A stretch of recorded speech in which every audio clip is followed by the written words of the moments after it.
everybody get ready. We're going to have the first stone throw right here. And then we're all going to do it. But it's really important who throws the first one. I want somebody who can stand right here and say that they have never committed a sin.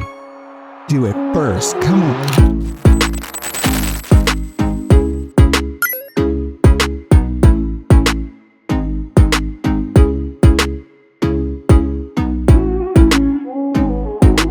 $15, $16, giving people advice like I was a full adult. Like I had wisdom. Like what? Before I don't know. I can't explain it because it wasn't me. I was the kid who had the headphones in. As far as Muslims, that's how they pray. That's actually how we're supposed to live as Christians, but some of us don't. And I wonder that too. Like, what can you do to help the homeless problem? One second, y'all. I used to be homeless too. I don't want my siblings to be like this, and I don't want the generation. A lot of podcasts are people that are selling a book, selling this, selling that.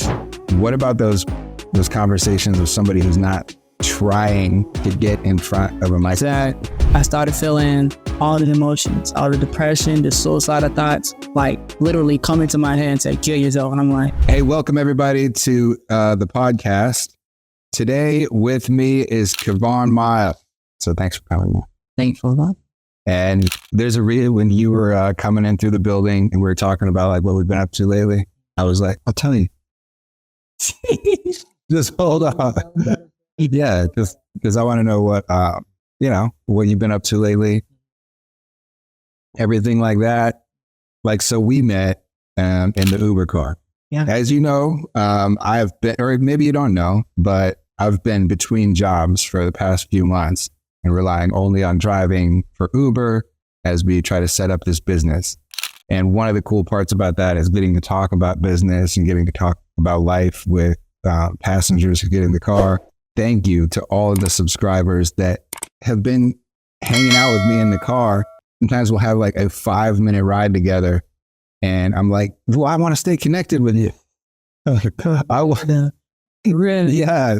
I had somebody the other day who was like, oh man, we're here already? He was like, I want to have a longer ride.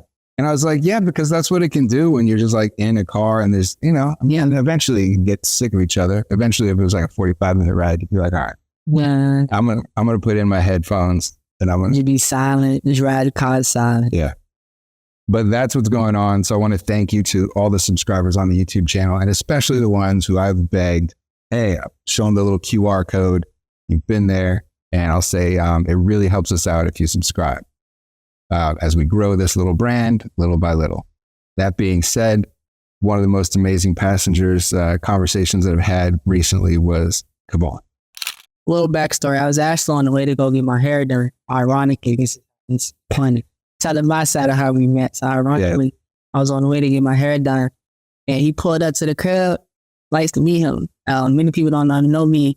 I'm actually 20. I got a background in HVAC and also video editing. And yeah, so I was on the way to go get my hair done to my aunt and he pulled up. It's like, Ron, what? Yeah, man, nice to meet you. So on the way there, we started talking, started chit-chatting, No, you know how he is, y'all. He showed his love. Like, can you subscribe? Like, of course, I'm going to subscribe. I got to show love and support. But as I'm talking, getting to know him, kind of find out we both do the same thing as far as podcasts and everything. So it was just funny. We met I was like a meeting him sort of guy. So yeah, so in the car, in my front car seat, as I pull that thing out, you catch like a view of the little microphone, the little wireless lav mics, and you're like, I got those same mics. I got them on them right here. Actually, look, it's right here on me, guys. Like, I literally go nowhere without them because never know. Yeah. Never know. And we hope they pick up the sound good for this. I hope they do. So tell me what it's your, at first we kind of bonded over property maintenance, right? Mm-hmm. We're like, I used to manage apartment properties, sometimes still do, who knows? And you have done a lot of maintenance projects from what, like painting? I did painting, sheetrock, HVAC. I do majority of this stuff for my dad. And another person called BJ, I work with him also, apartment maintenance. Okay. And so we've done some of the same types of projects, renovation stuff. And you also told me that eventually one day there's a long-term goal. We'll get into that later. You remember what it is? Yeah, I remember exactly what it is. Okay. Actually, that goal is actually becoming a lot more believable and real than ever, actually. Okay. Intriguing. Because that was cool to hear about when somebody drops that and you're like, why? All right. So first of all, the podcast. This is early on in this podcast. I have an older podcast that I did that was audio only a while ago, but this brand really needs a way to connect with people, man. And like I sent you that thing that said, a lot of podcasts are people that are selling a book, selling this, selling that, and they're famous. They're kind of doing a circuit of different things. And one thing that's like so interesting to me is, what about those conversations with somebody who's not trying to get in front of a mic? Just like, would they? So basically, if you'll share stuff. And I was like, oh, well, you clearly have a lot of things to share. Believe it or not, I'm actually one of those people who don't like being in the mics. I like being in the background. Oh, yeah? Back of the camera, believe it or not. So this is kind of like, oh, this is getting me out of my comfort zone. Man, if we need to stop and like stretch, do push-ups, whatever, it's cool. We can edit that part out, by the way. Yeah. Yeah. Yeah, exactly. All right. I wanted to hear about what your topic was. So were you on camera for your episode that you told me about? Or was it you just interviewing people and you were off? It was me interviewing people, but I was on camera. Okay. Yeah, so I'll probably show you a little clip, send you a little clip so you can see it. It was me on video, basically evangelizing, asking people what they think the point of life. Yeah, I got some very... Say that again. What they think what? What they think the point of life. On episode 1. On episode 1. Okay. Yeah, that's what I was doing during the time. And then some of my episodes are going to be me just sitting down, getting to know people, getting to know their life, just like that. Yeah. Yeah. Starting with like, where did you grow up? I mean, sometimes. Little stuff like that. But first, what is the meaning of life for people? Or the point? Was it the point? It was like the meaning. What did they think the meaning of life is? Okay. The point of life. Because not too many know I'm a Christian. Okay. So I actually believe in God. So I was just seeing where people are spiritual. Okay. So did you talk to people who were also Christian? Did it? I ended up, it was funny. It was very ironic. So I was actually ready to leave from a location, but I ended up finding somebody else to talk to because I felt led to talk to them. So I go up to go talk to them, kind of found out that person was an old Christian. I didn't even know it. Okay. I didn't even So what's the location where you were? I was by the rock, by the James. Exterior. Yeah. Outdoors. Yeah. I want to see this podcast. All right. So did you know people that you were interviewing with, or were you like, hey, would you talk? I just said, hey, you can talk. That's literally all I did. No, I love that. Yeah. It's more real and authentic than versus. Yeah. I know you want to talk. No, I really like doing that kind of thing. But it takes some nerve because you'll see people coming, right? And you're like, this person would probably do it, but yeah, they look like I don't want their energy because they would do too much. So the other night, because then you find yourself kind of stereotyping. Yeah. Yeah. Then you get those fears like, But one thing I learned, getting on my comfort zone actually and going to people and talking to people, one thing I learned is it's a blessing in it because you never know that person might got something to tell. Or you might be that person that brighten up that person, they killing themselves. Just little From stuff. killing himself. Yeah, like little stuff like that is like, yeah, pushes me to, hey, how you doing? Or, hey, can I get a comment out of you? That's cool. A comment. Can I get a comment out of you? Yeah. That's pretty easy. Wow. Can I get a comment out of you? Because you reflect, you see people's energy and you might think like, I'm trying not to scare this person because, like if say there's a person over here looking for people to talk to and here come people down the path over here. That guy is not his energy. And it's been me. I've done this kind of thing too. His energy is not traveling. Yeah. What is he doing there? Yeah. And so they kind of mentally log it in, like, kind of got my eye on that guy. Like, what is he doing? Yeah. Yeah. Please don't step towards me. Please don't step towards me. Oh God, he's stepping towards me. And then I'll reflect back that apprehension that they have, and then I'll be like weird about it or something. So if you just hey, looking, and then putting up a sign is different Because I've seen some people online, they have a podcast, and they're like, hey, come talk to me. Would you talk about the war on camera? And then you're getting people who you're not getting like the pure example of what you wanted. You wanted to know like, out of this big group, random ones. The one thing I realized that I also learned with just genuinely connecting with people. Sometimes you don't even got to start with, hey, can I get a combo? Sometimes you got to start with, hey, I like your shoes, or hey, I like your hair, or I like your dog. Yeah. Okay. Start a genuine conversation from there. You transition to, hey, I do this. Would you mind if you could? Yeah. Little stuff like that. Almost the more random, the better. Yeah. Literally. Yeah. Now that I'm thinking of that, because that crosses my mind, man. So today I was driving Uber before we did this, and I was just not feeling it today. I was like, the sunglasses on. Hello, how are you? And then here we go to your destination. And that was pretty much it, dude. Mm-hmm. A lot of times I'm like, you see me, and subscribers have seen me. It'll start all of a sudden random. I'll be like, hey, I was just listening to Kermit the Frog singing freaking DMX song or something like that. And they're just like, that's random. I'm just kidding. And then that makes them be like, what on earth? Because it's like and then all of a sudden they're talking about what, just the more random thing you can come up with. Because like the random thing kind of is like you opened a gate to start out a conversation, make them relax a little bit, because you got to think, I'm a stranger. I'm just now meeting you. Yeah. I don't know who you are. I don't know your intentions. I know nothing. So it's like, I'm getting in your car and and then you go like, hey, I just watched Kermit the Frog. And they're like, okay, you pretty chill. I can relax, let my guard down. Yeah, exactly. I think it's about letting the guard down. Yeah. Sometimes I can't let it down.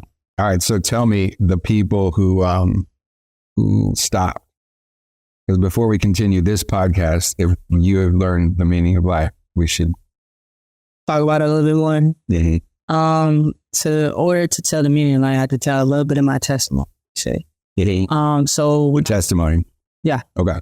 So back when I was 5 or 6, I used to go to church all the time. My pops and my mom grew up in church, and my mom and dad was actually separate. But I used to go to my dad's house during the weekend to go to church and help. And I gave my life to him. I laid my life to Christ when I was 5, 6, somewhere around there. Yeah. I got my life to him. And then... What was that like? I mean, in a church, they were saying, who wants to volunteer today to do this? And then you were like... They were just like, who want to get their life to Christ? And I literally just walked up there and just gave my life to Christ. But, life happens and grew up. Yeah. Stopped going. And I stopped going. And many people... I help a lot of people, come to find out. I give a lot of people advice. Half the time, I don't even know where this advice is coming from, because I'm only 20. No, I'm 20 now, but I was 15, 16, giving people advice like I was a full adult. Like I had wisdom. Like what? Before I don't know. I can't explain it because it wasn't me. But I was giving wisdom. It wasn't you. It wasn't me, but okay. Like I was giving wisdom like I was 35, 36 years old. Mm-hmm. So I had to say that I was like always 36 because my wisdom. Always 36. Yeah, I was always 36, just in a young girl body. Mm-hmm. But to continue, so I started to feel, I deal with depression, rejection, many other things, suicidal thoughts and everything. But after I got 2 days after I graduated high school, nobody was. That was during like junior year or what? That was my senior. But that's like not the best year. Not the best year. My senior year was not technically whole high school was my best year. The only time where I really did feel peace is when I was playing football, because that was when I was able to, release the emotions. Okay. I don't think we talked about playing football. Yeah. But now, what part of the country was high school? Around here? Yes, sir. I was in Meadowbrook. out in Chesterfield. Okay. That's why I ended up going. Because I was originally supposed to go to Iran, but we ended up moving. And then I went to Holland Springs because I was training with the football team, with both football teams for Iran and Holland Springs. Oh, okay. Yeah, but then something ended up happening again. So then I ended up moving all the way to Chesterfield and went to Meadowbrook. Oh, you moved? Yeah. So there you go. It wasn't like they accepted like it's different circumstances. Mm-hmm. You had to move. Yeah. Okay. Had to move. Went to Meadowbrook. Freshman year, I don't really like people. I don't like being around people just because I'm an empath. and I can like feel people's emotions and like, I just don't at all. Have you heard that saying that you're an extrovert if being around people energizes you? Yeah. And you're an introvert if it like kind of taps you? Yeah. Taps your energy and like drains you. So you're like the introvert, but that's fueled because of this empathy, empathic connection to energy. So that's one of the main reasons why I don't like being around people or like talking to people. But you do. I do, but but I started to realize I'm not going to just come on my bubble, come on my shell. That's what the blessings is for. That's why I can really genuinely help people and understand people and reach them where they are in a more sort of sense. Yeah. Yeah. But to continue, freshman year, it was cool. I ain't really talked to a lot of people because I ain't like talking to people. Yeah. So fast forward, senior year, more depressed more than anything. I also carry people's emotions. I wouldn't even know it, but I do. So I'm carrying other people's emotions. I'm helping people, giving people wisdom. Helping other people, helping my family because, my family was struggling at the time. So helping my family, helping other people, and still trying to graduate high school all at the same time. Mm-hmm. So praise God, I graduated. But 2 days after I graduated, I started feeling all the emotions, all the depression, the suicidal thoughts, like literally coming to my head and say, kill yourself. And I'm like, can't do this because if I do this, not going to be fair to my sibling. So on my YouTube videos, popping up saying, Jesus loves you.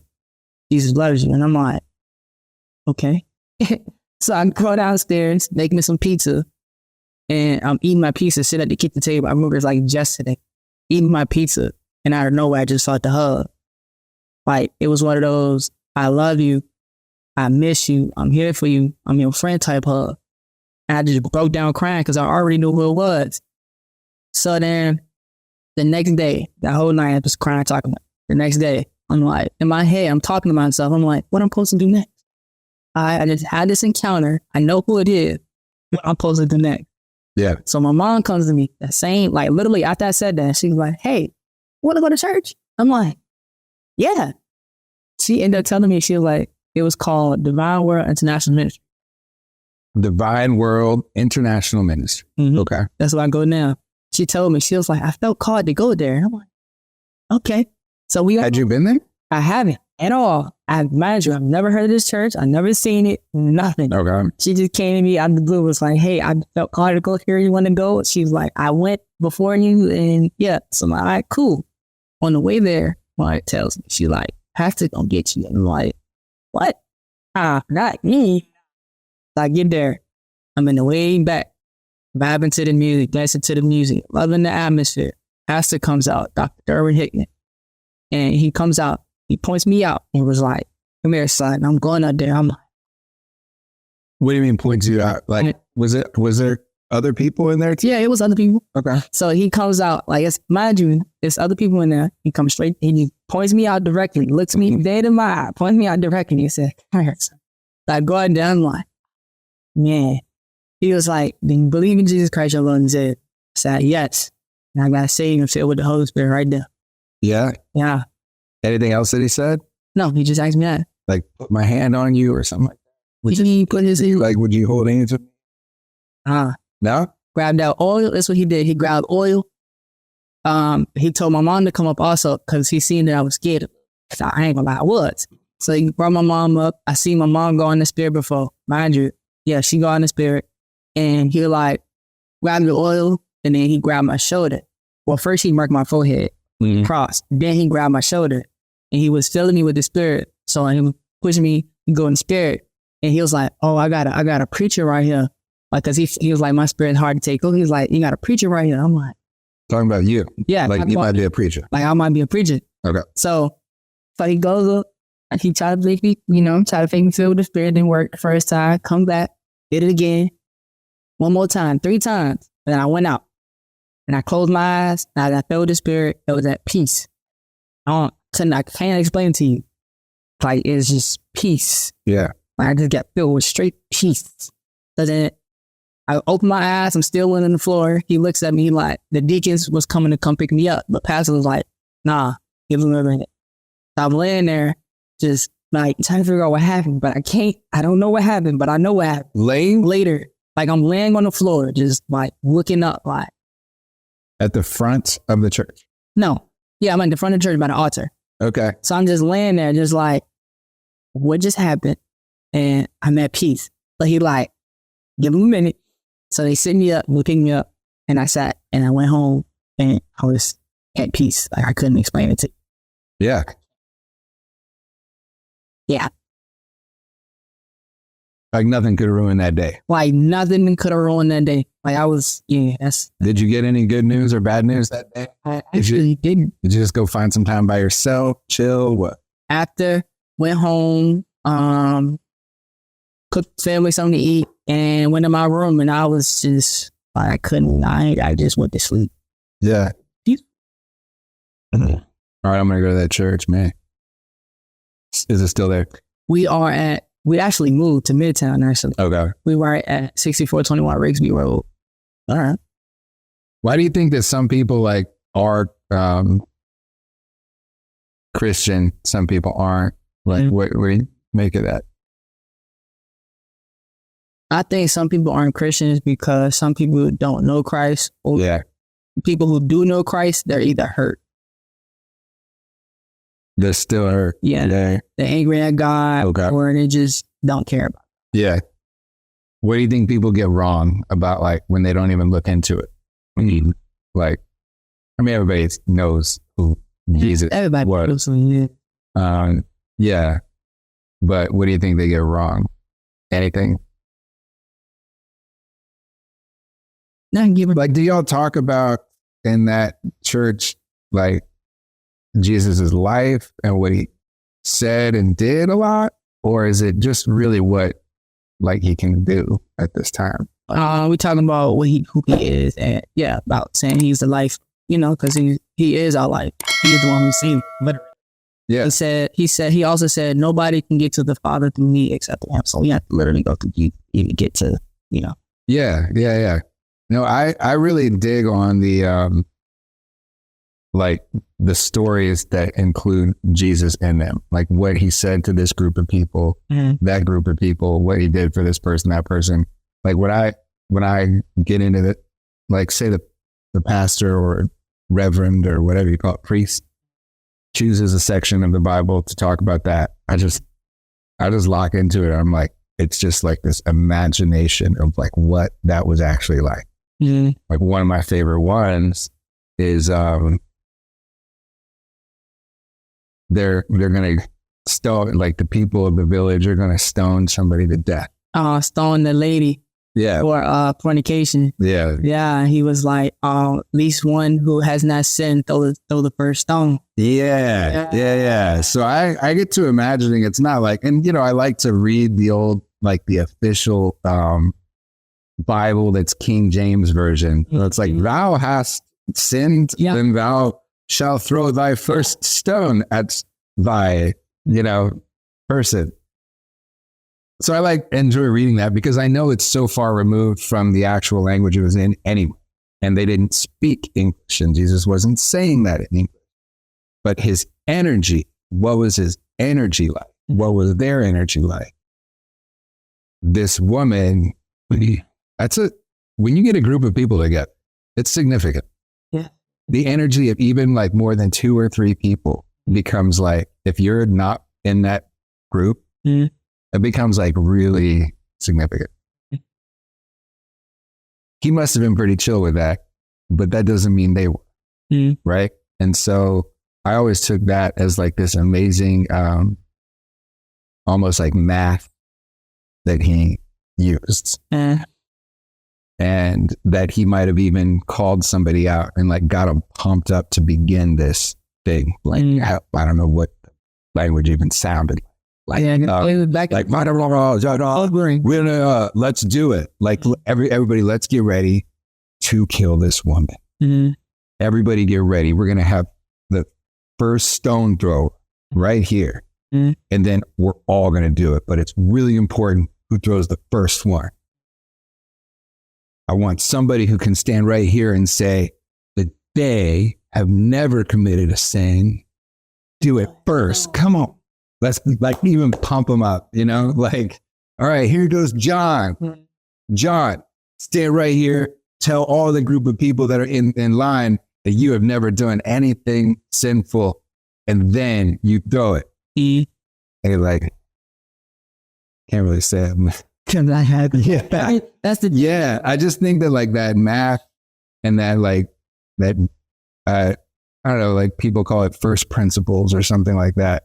You know, maybe took it from a crazy seething mob and been like, now I've seen John say, you know, somebody else being like, Yeah. I've literally seen you, you know, steal that extra freaking chicken. Yeah. So you cannot do it. And then, all right, who else? Who's gonna, you know? And all of a sudden, it turns out that like this isn't even going to be that fun. You know what I mean? So that's how I soak into what those all meant, and I try to, you know, I've never been on like the floor of a church, passed out in peace. So mainly you just want that encounter. Maybe encounter and guidance. Maybe that's what I was asking. Do you get into like the guidance of Jesus, or like both, or just like what he can, like that comfort? I mean, if you're like, oh yeah, that reminds me, Spirit is here. I get what you're saying. More so to say, I'm just a mess. Technically, everybody is. Once you get saved, everybody just a mess. I can only point you to Jesus because Jesus is not more so based, because most people think it's a religion, but it's not a religion aspect, it's more a relationship aspect. So just like how we're sitting here talking, you talking to your best friend, just like how you talk to Jesus. But yeah, I just point you to him, and he also said he'll leave your advocate, which is the Holy Spirit, who would be there to comfort you, to give you the peace that you need. Yeah. But it's also up to you to get that peace, because he said he'd give you peace in the middle of the storm, but it's also, are you willing to recognize or to even see that he's giving you the peace in the storm? Because it's like it's a story about Peter. When Jesus came on the water, Peter was like, if this is you, Lord, tell me to come. And Jesus was like, okay, come. And Peter went out on the water, but he asked him, his eyes was focused on Jesus at the time, which means he was at peace. But then Peter took his eyes off of Jesus and looked at all the podless around him, the big wave, everything that's coming around, and he started sinking. But there's one thing I also want you to know. When Peter called on to Jesus, Jesus never took his eyes off of Peter. So as soon as Peter started drowning, he called on to Jesus, and Jesus came to save immediately, put him in the boat, and was like, you with little faith, why have you not believed it?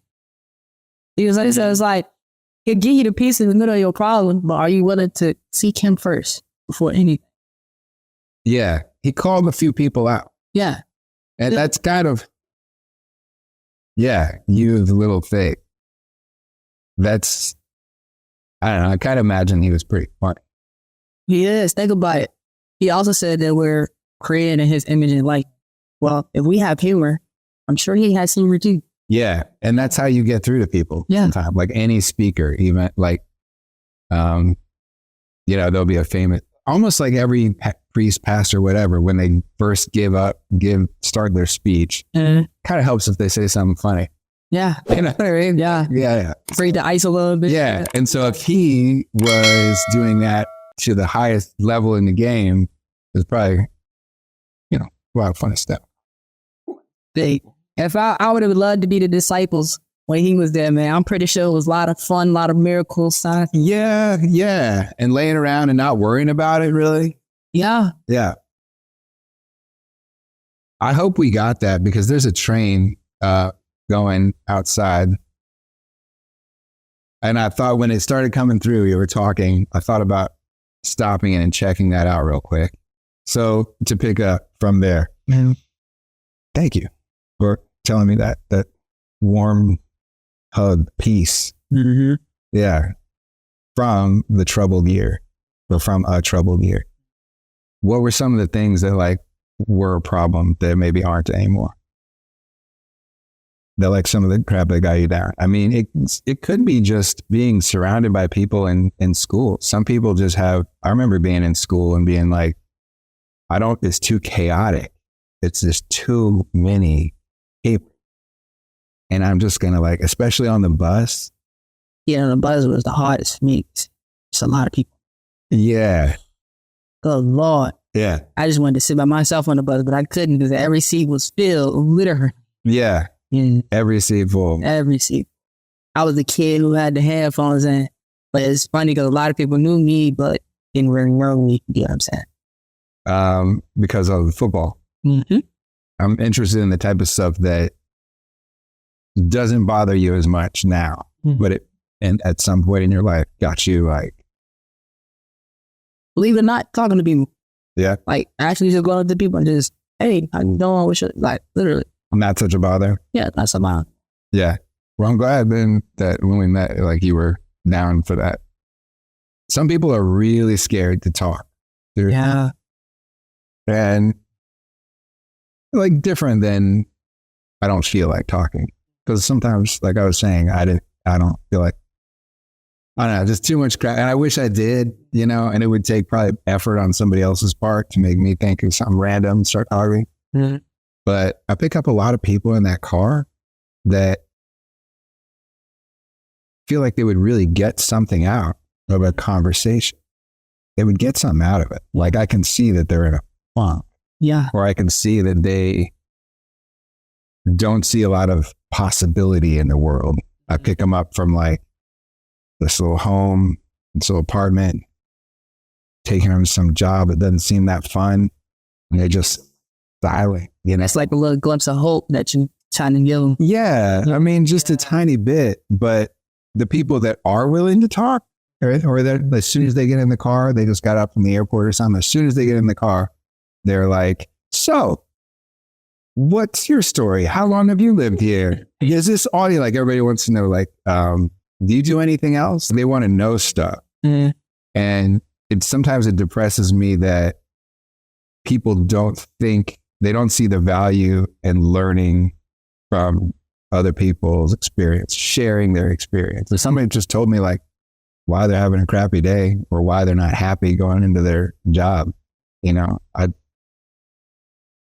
felt that for sure. I felt that same crap too. Yeah, some people, it could be a trauma mechanism from, you know, home or dealing with stuff. And sometimes I used to deal with that too. Like, I don't like talking about my emotions to people, but mainly because I didn't get a chance to talk about it at home to people who I needed to, because every time I tried to, it was always, oh, shut up, Kevon, or come on, Kevon, you know, you ain't supposed to cry about it, you're supposed to keep going. So I get that point, I understand it. And some people, they also, when they do it, they don't get help that they need. So it's like, why should I talk to you about it? You're not going to help me about it. So they get in, it's like a dark area where they like, man, ain't nobody going to help me. I don't got to tell nobody. I keep struggling until I figure it out. But I'm trying to tell, like, as more people as I meet, I tell them, hey, the more you talk about what you're going to do, the more you talk about what you're going to do or what you got going on, it help you figure out ideas of how to move in your situation. Because you never, just like you said, you might get something from somebody else. So how to move from this situation. Yeah. How to embrace whatever you're in and move from it. And I think that's what people sometimes are like missing out on. And sometimes they seem to be like that they're not allowed to talk. Yeah. Like, you know, like somebody told them like, talking to people. Yeah. You know, or like that person hates you. Sometimes I want to be like, I don't hate you, by the way. Just in case you thought I did, in case you thought like I'm just, you know, yeah. Yeah. Because I just feel like, dude, the people that need it the most are sometimes the ones who shut off. Yeah. Yeah. That's very true. I can't even that, and it's true. That was from it. That's actually something I'm actually still working on. It's like really talking to people. Yeah. What I got going on, or like such as mentor. It can be a mentor, coach, or anybody. Just literally just talking to people, explaining, hey, I got this going on. I need help with this. Like I'm actually working on that. I'm getting a whole lot. Nice. And learning things too. I mean, I'll just be like, what do you do? Oh, you do that? Yeah. Tell me about blah, blah, blah, blah, blah. This one guy that was working for the energy company, he's like, oh, I work on like wind turbines that are out in the ocean, like that create electricity. I was like, what? That's the coolest shit ever. And so what are those like? How big are they? He said, well, one of the blades is 115 meters. Oh, one blade to the middle, 115 meters, and then the middle, and then another blade. He said, we're looking at like close to like 3 football fields spinning around. Yeah. I was like, how can I go see one of those? He said, well, you just got to like go out. I think he said like 20 miles off the coast of like Virginia Beach or something like that. Miss 1 or 2 of them there. Certainly, that was that close. Yeah. But that's another thing, like just teach me. I don't know, something interesting. Mm-hmm. You know what I mean? It's like you get that intriguing thing. It's like once you learn something, it's like, oh, I want to know more about it. Like that's what we get from just talking to people. Yes. And all of a sudden there's more potential. So then I was thinking like, you know, I'm not an engineer, a scientist or anything like that, but that's a cool project. And I kind of want to work for some place that has projects I'm interested in or that I think are promising in some way.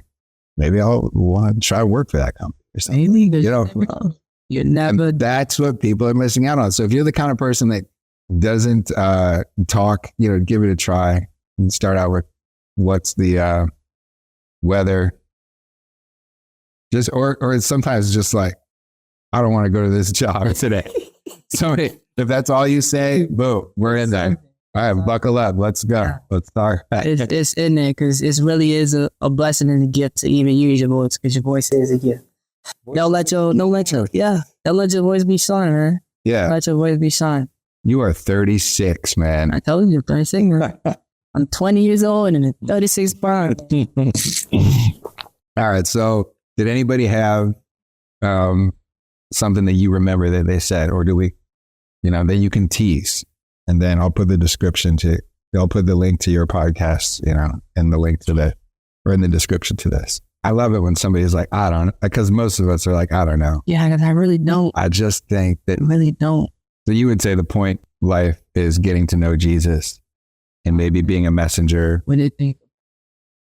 Because some people got different prospects of life. So I'll be like, so basically what I'll do is I'll tell them like, what you think the point of life is. They'll answer the question. And based upon what they say or what I feel or what I'm being led to be told by the Holy Spirit to tell them that's how I flow. That's me how I flow. Okay. So yeah, based upon that is how I will type the situation. So you don't recall any of the answers? All right. Already. Because I actually missed the best part of the video. I wanted to clip because I ended it too early. At the end of it, I normally pray for people. And one of the ladies said, forgot her name, but one of the ladies, she was like, I asked her, could I pray for her? She was like, yeah, but she stopped. She was hesitant at first. She was like, who you prayed to first?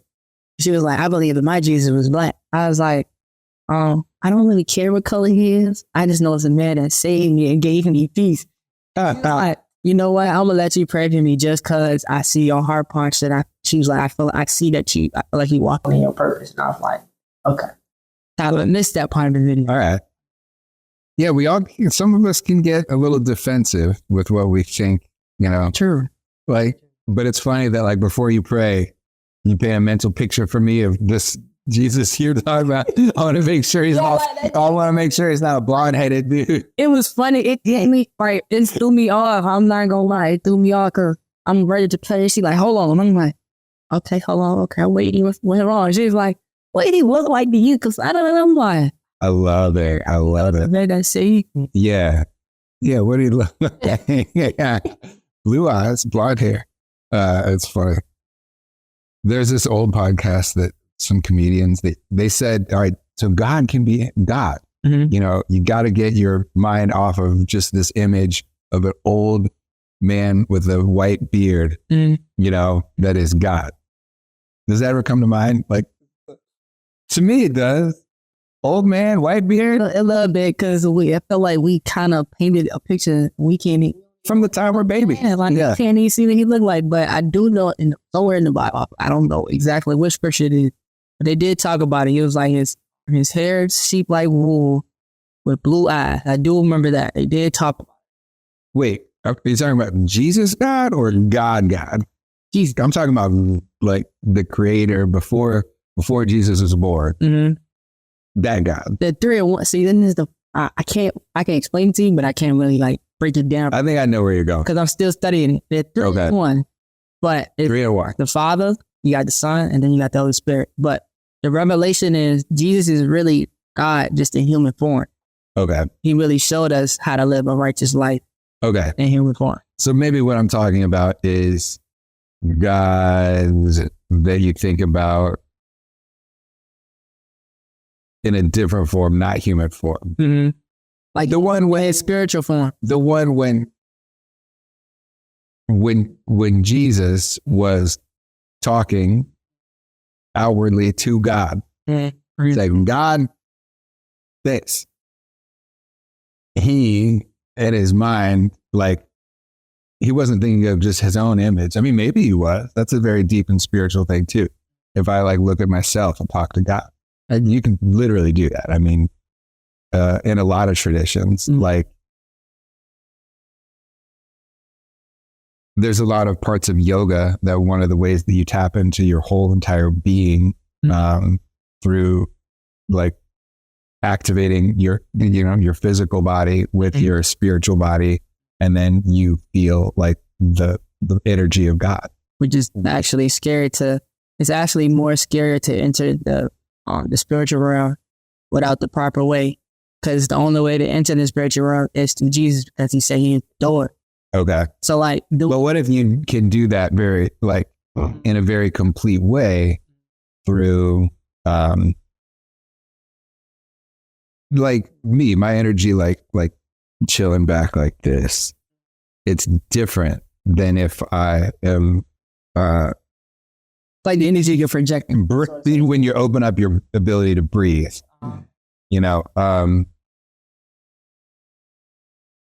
It's a whole different vibe. And I've, like, let me embrace this completely with by waking up my physical body as well. And then I have a clear connection to like actual spiritual energy, more so than if I was like just like choking off my. I know, what I mean? But what I'm saying is, it's in some traditions that there is something helpful to connect physically. Not the only way, not needed, maybe not even needed, but helpful, in a way that wakes you up.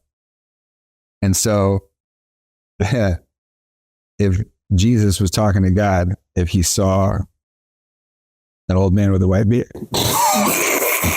Hey, that would be hilarious. That would be hilarious. Because God could be anywhere and everywhere. And he can be, like, true. Especially anything alive that has that living force, a tree. Yeah. And he could also be an old man with a white beard. Hey, no, that is hilarious. No, that's just what they said. I don't know. I was like, no, it's everywhere, but he's everywhere. Right? He is. Yeah. All right. So that's a really cool glimpse. What do you think about how some people do their praying that are not Christian? You know what I mean? It's some of it's pretty cool. It actually is. That like if you ever go to see where there's just a bunch of Muslim dudes. Actually seen that I used to work with him. And I used to work with him because he used to do home renovation also. And he actually was a Muslim, and I was just getting to know him, picking up on things. His schedule was he would pray every Friday. So every Friday I would leave early from work just so he can go pray. And one day I asked him, can I go see? But he was like, nah, this is so sick. But yeah. Okay. Can you go see? No.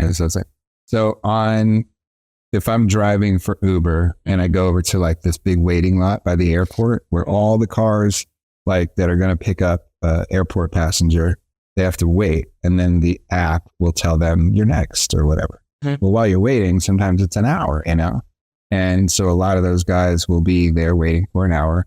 And it's almost, I don't know what the schedule is, but for some of them, it seems like every hour, once an hour, wash your hands off, wash your face, put a mat down, take off your shoes, take off your socks, wash your feet.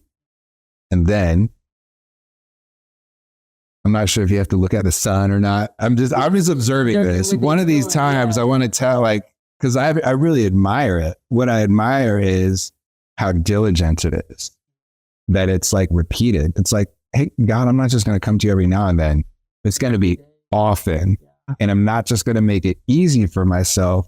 I'm just like kind of talking to you in my head, but I'm actually going to go through this routine to show that sacrifice. Yeah. So that's what I admire about it. Yeah, that's actually, I ain't gonna lie, that actually is dope. But that's as far as Muslims, that's how they pray. That's actually how we're supposed to live as Christians. But some of us, we don't. And I wonder that too. You mean with that much dedication? Yeah, that's actually how we're supposed to live, with the dedication, the praying, constantly being in constant communication with him. Because technically, you could be in constant communication with him every day. Yeah. You really, like, you could take just like, I remember this time where I was working out, and I work out every day because I love working out. It's a habit to me. Yeah. And I remember working out, and I just got done with my workout. But before I got done with my workout, I do sprints. So, oh yeah, yeah. I just asked him. I was like, "Hey, God, can you want to race?"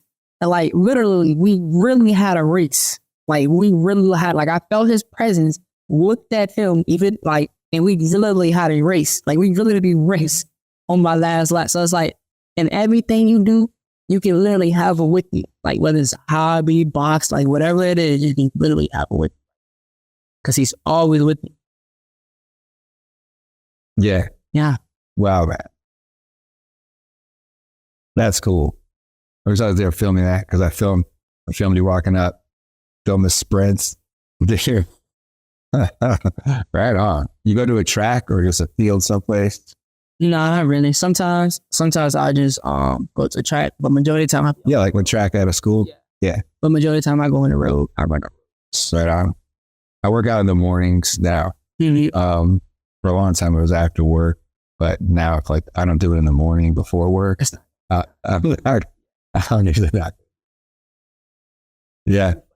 Yeah. So what is work right now? Is it a regular schedule that you're doing? Yep. So my regular schedule, this is my schedule from 3 to 6, not every day, but from 3 to 6, majority of the time, the Lord wakes me up and I pray and talk to him. I don't do it all the time. 3 to 6 in the afternoon? Morning.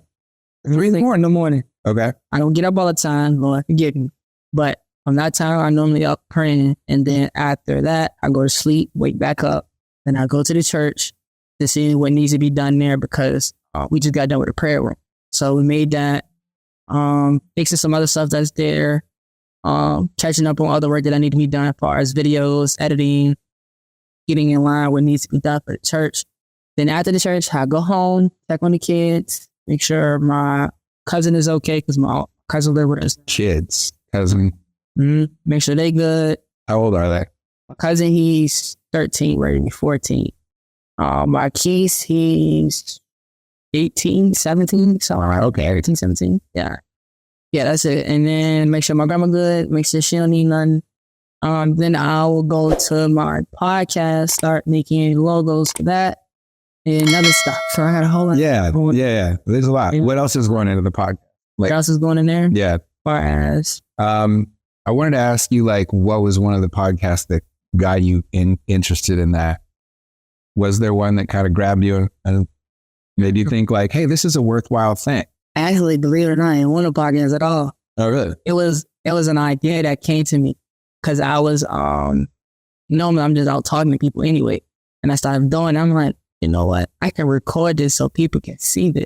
Mm-hmm. So it was just an idea. And I was like, it first came to me, but I didn't like, invest into it all the way when it came to me at first. I was like, nah, I don't know. And I started talking to people more, started hearing people more stories and understanding that people open up. Because like literally, I have random people come up to me and just open up about their whole life. And I'm like, you know what? I could do this. And then while I was in college at Fortis College, I was talking to a librarian. And it was funny. His name Arthur. I was talking to Arthur about it. He was like, "Yeah, man, you really good. You really do that." I was like, "You know what? I'm gonna do it." You can do what? My podcast. Oh, okay. Because I was talking to him about it. I'm like, yeah, I've been thinking about doing a podcast. He's like, yeah, you'll be pretty good at it because you hold good conversations. And I'm like, you know what? Yeah, I'm going to do it. Okay. So that's where we start my podcast. So you started. Mm-hmm. That's cool. Thank you. This is, it takes some doing, man. I mean, I just heard something this morning about it. Like, you just got to do it. Like, I've been Literally planning this one for a while and pushing it off. You know why? Because my microphones aren't good enough. I'm not sure the lighting is going to be cool because podcasts these days, they're like beautiful. I mean, right? It's like, it sounds great. And soon I want to get those things. So you got the microphone right there. You know exactly what you sound like. And it just can be so audio.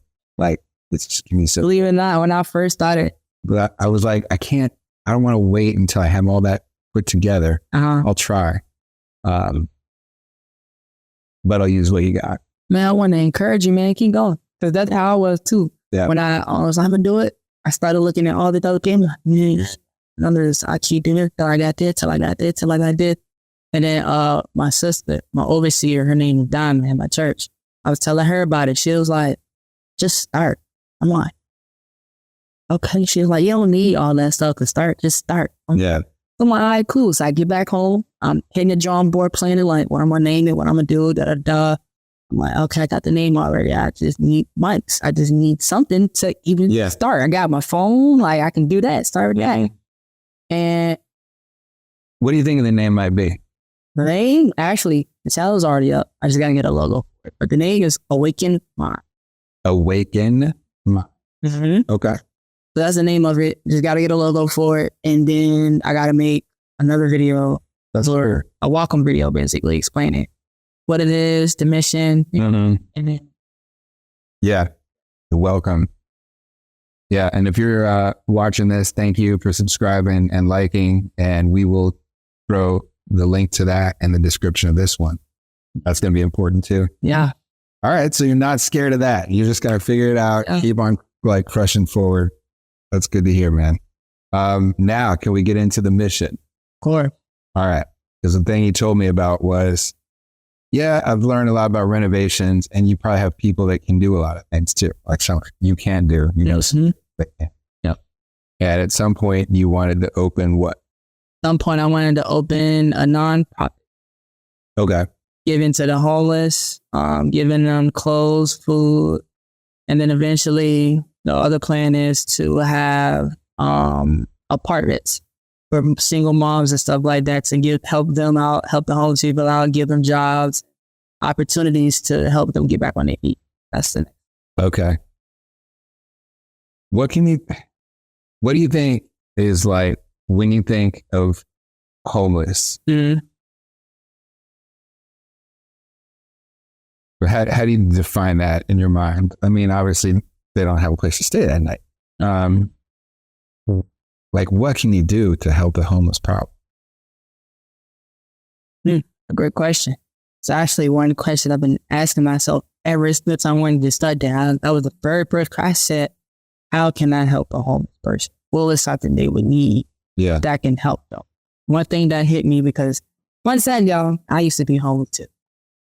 One day that I realized that I really could help them with, most likely give them a place to stay. Most likely. Or some come to find, I talked to some homeless people, just like getting to know them, getting to understand them. I have a couple friends with them. Yeah. And some of them say they just want a blanket. Sometimes they just say, I just want a pillow. So it can be something like small. He's used to surviving the way he is surviving. But you know, it would be nice if I could get a blanket. Like they are much more appreciative than how we are. Because like some with those, they're more appreciative than what they have. Yeah. So like some of them, like, I just want a blanket. I just want a pillow. Okay. I can do that. That's interesting to hear. Because honestly, like poverty is one of the biggest things on my mind. Yeah, it's a real thing. It's real. And when like some people hear the word poverty, like I was explaining this to somebody the other day, there's one kind of like the guy leaning in the alley that's just broken, maybe mentally challenged, just just laying there, doesn't matter what time it is. Yeah. Can't even speak right. Looks just very sad, very broken, just ain't had a home in years, who knows. So that's like, I don't think I can address that as much as I wish I could like give a blanket to somebody. Yeah. All right, I'll keep my eye out for that for sure. But there's a lot of people that work. They work. Mm-hmm. Poverty. Yeah. Like working, but they are in crazy survival mode to try to get through the next month. Yeah. And that is like one of the missions of like this whole brand is to take people is to offer something for the people that are in poverty. That's my goal. But they're not like mentally unable to work. Keep going. Yeah. And that's a big freaking group of people that are all living in like the survival instincts. And you don't really open up your creativity. You don't open up your new possibilities, your potential, your human connections, where can we go that's good from here? You don't open that up. Like I talk about some other traditions quite a lot. I mean, in psychology, it'd be like the Maslow's hierarchy of needs. In yogic traditions, or the chakras are almost the same thing. Mm-hmm. This base thing has to be taken care of. Then the next thing can be taken care of. Then only then can you really achieve like that more enlightened way to contribute to not only change your life, but change society. And that's like the poverty that is on my mind so much. And the other bit, I feel like the other bit is more of like a hospital thing. Is more of like a medical issue that I don't know how I can, Yes, because I'm there too. I'm at the same point you live. I'm trying. John, we're going to figure this out. Because I was at a meeting yesterday with my business coach. I actually opened up just the website, selling health goods, home goods, skincare goods, what else? Sports goods, like majority of stuff like that. Oh yeah? Yeah. Using Shopify? No. It's called Amway. Oh, Amway. You know that y'all feeling that? And I was talking to, I won't talk to him, but I was just listening. One of the coaches said to the other person, she was like, if people be like, they can't support your little business because everything is too expensive, then you don't have to worry about them. And I'm like, it rubbed me the wrong, like I understood where she was coming from, but it rubbed me the wrong way because I'm like, it's really people out here who are struggling. Like, I mean, it's a real thing. Like, literally. Yeah. Like, and I think I don't know, but it just rubbed me the wrong. Mm-hmm. This is literally a real thing. That's going to be interesting for me to keep checking in with you about the whole like Amway thing. Because I have a little experience, not from the inside, but just, knowing a lot of people that have gotten into that business and then how that ends up going for you. Like that type of mentorship has a unique, approach to it. Yeah, because I'm the type of person where I'm very observant. So I notice everything, but I don't speak on it. And when I first went there, a lot of things rubbed me wrong. Like I have a whole list of things that rubbed me wrong already, and I feel it's wrong. Just human nature. And some of my Ubers that I caught back from there, I was talking to them. It's like, yeah, I heard that too, and this happened. I'm like, wow. So okay. So I was like, I know I'm not tripping. So it was just a little confirmation of everything that I've done. Yeah. I like those little signs that you can hear there. Yeah. All right, man. So the mission to help single moms, where does that come from? That actually comes from myself because I was actually, my mom, I was a child from a single home also. Okay. So it came from that. Wanting to help my mom, seeing her. From what age? Like, was dad gone? Dad was gone around 10. Yeah. Yeah, I was on around 10. My dad he was in my life. I'm not going to say he wasn't in my life. He was in my life constantly. My parents were split. He was in my life, but it became a point where he just disappeared. You weren't living with him? No, I won't live with him. When he was living with you, was he like there a lot or? Oh yeah, he was there. Okay. My dad was a great dad. I'm not gonna tell that from him. He was a great dad, but it was a point where he just disappeared. Like couldn't get in contact with him, couldn't find him, had no idea where he was at. So hey, that's none of my business. But you know, it kind of is. I mean, but yeah. And where are you? Everybody has a different relationship with their dad. Yeah. I never hated my dad. I was just more so confused of why you just left without telling. Yeah. You know, that was more so the main story. But the movie, well, yeah, came from a single parent mom. I actually seen her cry because she couldn't pay the bill. And right then and there, that's when I was like, yeah, I'm gonna help other mom. Mm-hmm. That hit different, for sure.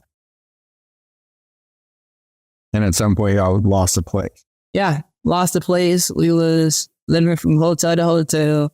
Then we moved to my grandma's house, which is where I'm at now. We moved to my grandma's house. We was there for like almost all of middle school, a little bit of high school. Yeah. And then, yeah.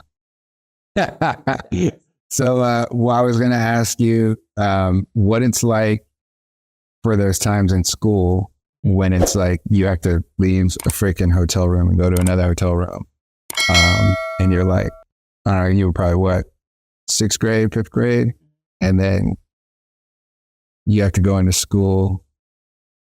Are you embarrassed? You give it, what's going on in your head? In my head, I wasn't embarrassed. It was just more so the fact, like, what can I do to fix this situation? Yeah. Like that's mainly where I was at in my head. Like, what can I do to fix this situation? What can I do to help myself? I don't want my siblings to be like this up, and I don't want the generation after me to be like this up. Yeah. What can I do to change the trajectory of my family? That's when I started actually diving into football a lot more. Started taking it a lot more serious. Yeah. A lot. Oh, you gonna go pro? Like I loved it. Like, I thought I was gonna go pro. I loved it, but I had other. Okay. Yeah. It's cool to hear that mindset that you weren't like, what do other people think? Man, my son got teased by some kid for living in an apartment. Wow. You live in an apartment, not a house. I got a roof over my head. My son told him, this is my son telling me. So I told him, like, an apartment is a house. And he said, no, it's not. It's like a hotel. You live in a hotel. And I'm like, this is an 8-year-old kid saying this to my son. And so that just kind of made me think, like, I would hate for him to feel like he's not, that he's like less than somebody else based on where he lives. And if I thought, like, damn, we don't have the apartment, we're homeless. Yeah. Then that's crunch time. I guess that's crunch time. Damn what everybody else thinks. This generation. Yeah, we are very blessed to have anything. Yeah. It's like, and I guess that's when you can think about what other people think. But when you are strapped, you were just locked in and focused. I was from an early age. For me, I was mainly picked on my whole life. Yeah. Yeah, literally my whole life. So, and it's kind of meant that because the same people that picked on me, I hung out with. Because I felt rejected. Okay, somehow that makes sense. My son too. He's like, hey, this kid just said this thing I hate. Can I call him again? Yeah, I can't explain it. I don't know. Well, actually, I do know why. I got a little wisdom on why. It's because we feel rejected for something or something that's in our life that makes us feel rejected. So we need that accepted piece. So we hang out with those same people to feel accepted because they're accepting us even though they still talking about us. Okay. And whenever that it was not going great, what you're striving for internally is to be acceptable again. It's be acceptable again. Yeah. Aside. Yeah, that's all right. That makes total sense. Yeah. Well, what else was I going to ask you? I had some notes. Those are some of the big things, man. Like that mission. That's pretty cool. Other parts of the country? Have you lived in other parts of the country or mostly around here? mostly around here. But I have been to Atlanta because like In Atlanta? Yeah. Okay. It's Atlanta out there. Really? All right. I was born in San Diego. Lived up the coast in California, a couple different places. Lived in Rhode Island. I went back to California. Lived in New Jersey. High school in Colorado. 1 year high school in Virginia. College in another part of Virginia. Florida. A lot of places, right? I don't believe After Florida, out of Florida, Los Angeles, moved here from Los Angeles, and for a little bit of time, New York City. So a lot of, it's crazy. Like, looking at it at different areas, you know, when you're comparing them to other areas, sometimes I feel like, that's one of the big things that kids can miss out on is if they feel like the whole world is just right in that little neighborhood up there. You know what I mean? Or they can't see the outside or whatever, Yeah. And like while we're talking about missions, man, single mom thing, help them out. Somewhere homeless people can get a shelter or something, or just goods, blankets. Someday, man, it'd be cool to just take kids from the hood, let them travel, let them come back and talk about it. It's like little trips. And I know there are organizations that kind of do this, but what it can do for people's mind. I don't travel enough. I was talking to a guy yesterday from he's like Brazilian and Colombian, but he went to college in Australia and lives in New York now. And I was talking to him, and he was just talking about how much he likes like Europe and all that. And I was like, that just seems so like he's been exposed to so many things, you know?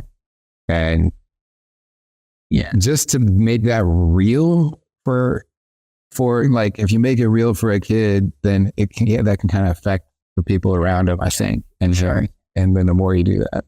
I actually have an idea or something like that too, because shout out to, I had a very, very good coach. His name was Coach Davis. I had plenty of good coaches, but that whole year, that whole season, Coach Davis really stuck out the most because it was something he did for me. He was making my football dream come true, actually, believe it or not. Oh yeah. Because his son played for Michigan State, and they was having a camp, and he ended up taking me out there to Michigan State to go to the camp. And his son had me talk to the head coach of Michigan State. And from that moment on, that stuck out the most. And I was like, you know what? I want to be able to do that to other people just like he done it. Just taking you there, getting you that exposure. Yeah. Getting me that exposure and taking me there, like, really changed the whole. All right. So that's what I'm talking about. Yeah. That was some travel, dude. Yeah. Man, coaches can be big. They really do. They're like a father. Yeah. A father that majority of us kids need. Yeah. Yeah. Sports are huge. Sports are huge. That's cool. Well, I think that's good, man. Yeah. Anything else you wanted to get into? I think that's all right. I wish we could like psychically connect. I wish we could with like anybody watching. Like, what would they want? We probably can do like a live. Yeah, and you see. Yeah, what they would want to see, but you probably have. Yeah, I've tried to do that on a phone before. Maybe once on YouTube, but many times on Instagram, and it's always so frustrating because you can't see. Yeah, you can't see it. And I've never set it up on a big monitor, but that'd be something to do. Yeah. Does your church have gear? Like recording gear? Camera? Yeah, we do. We got the cameras is actually in the syllabus. Okay. So that's pretty dope. So yeah. Yeah. The church I go to has just like, I mean, it almost looks like a, like a NBA game, like just all set up, just like cameras, like all this, a couple guys going around like this. So it's like impressive, it's a little, sometimes it was like, oh my God, I don't go there all the time. But I like to check out churches. I had a great church I like to go to in Los Angeles quite a bit. and then didn't go to church at all for, I don't know, a couple of years, and then started looking around for one, and started to visit different. Until you find where like a home. Yeah, I mean, it's got to be somebody that it's got to be driven. The mission or the vision of it has to be driven by somebody that, you know, we relate to the way that they communicate, the way they see the world, maybe, or something like that. And so sometimes it's like, no, this guy's not talking to me. Yeah. This woman's not talking to me. Help them. Yeah. They seem to be digging it, but I need to find somewhere that kind of, you know, that can kind of shoot the stuff with me on a level that I relate to. But yeah, that church is impressive. This is impressive. Hopefully, you can hear us on this, man. Nah, sure. Yeah. Thank you for having me on, man. All right. Thank you. Saying it one more time. Kevon Miles. All right. And check the description for this. Thank you so much.